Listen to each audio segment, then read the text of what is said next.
Assalamualaikum warahmatullahi wabarakatuh. Perkenalkan, nama saya Ayu Ningsi. Saya sebagai moderator kelompok 6 yang akan menjelaskan tentang perilaku konsumen. Sebelum menjelaskan perilaku konsumen, saya akan memperkenalkan nama anggota kelompok saya terlebih dahulu. Yang pertama ada Kresna Dikusuma. Nama saya Kresna Dikusuma. NIM saya 191010501528. Dan yang kedua ada Umar Hussein. Nama saya Umar Hussein, NIM saya 191010506579. Baik, pengertian pertama yaitu perilaku konsumen yang akan dijelaskan oleh saudara Kresna.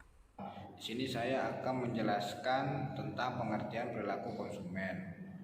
Perilaku konsumen adalah proses dan aktivitas ketika seseorang berhubungan dengan pencarian, pemilihan, pembelian, penggunaan, serta pengevaluasian produk dan jasa demi memenuhi kebutuhan dan keinginan. Perilaku konsumen merupakan hal-hal yang mendasari konsumen untuk membuat keputusan pembelian. Yang kedua, saya akan menjelaskan adapun perilaku konsumen menurut para ahli sebagai berikut. Yang pertama, Schiffman dan Kanut, perilaku konsumen adalah studi tentang bagaimana seseorang membuat sebuah keputusan untuk membelanjakan sumber daya yang mereka punya, misalnya uang, waktu,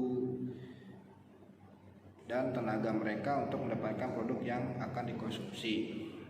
Yang kedua, Kotler dan Keller, perilaku konsumen adalah sebuah studi yang mempelajari individu, kelompok, maupun organisasi dalam memilih, membeli, menggunakan dan mengevaluasi produk untuk memuaskan kebutuhan dan keinginan mereka.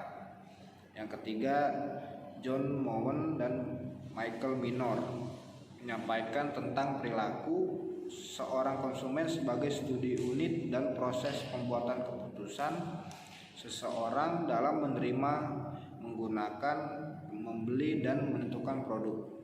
Baik, selanjutnya akan dijelaskan oleh saudara Umar Hussein tentang model perilaku konsumen dan faktor apa saja yang mempengaruhi perilaku konsumen.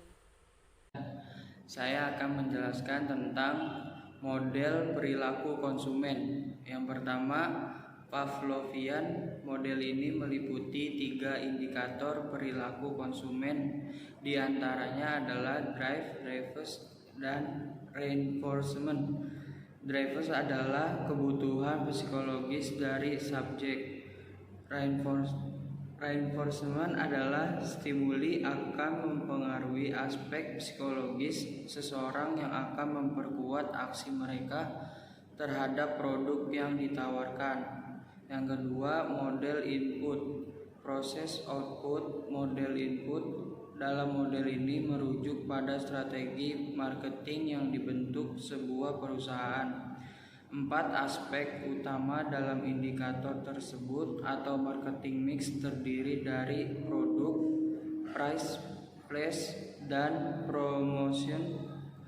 Kedua adalah proses.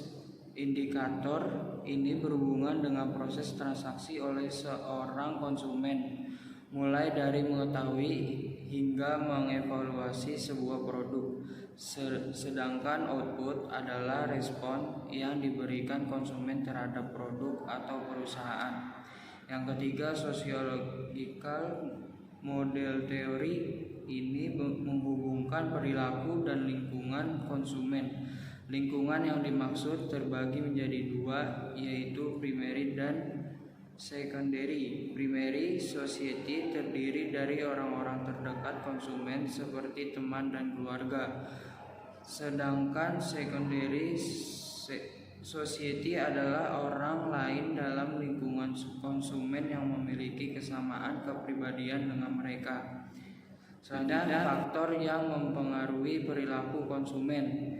Yang pertama, sosial. Tidak hanya peran dan status sosial seseorang, faktor ini juga meliputi pengaruh yang dibawa oleh kelompok-kelompok di sekitar konsumen.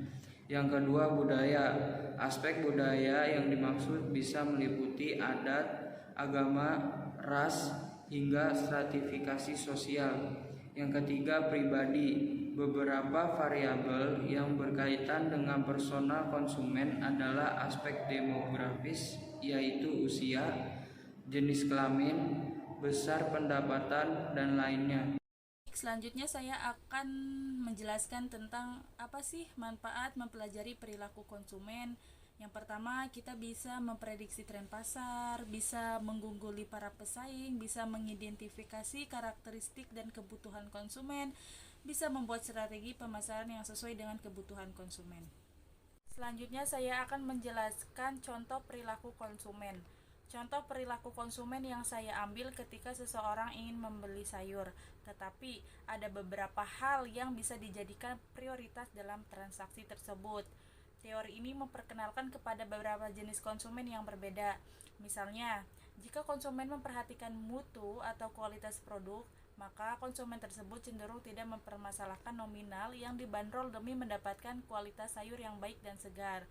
Maka sebaliknya, jika seseorang konsumen lain sangat memperhatikan harga barang, maka mereka cenderung akan memilih produk serupa dengan harga yang lebih rendah, selama bahan tersebut masih layak untuk diolah.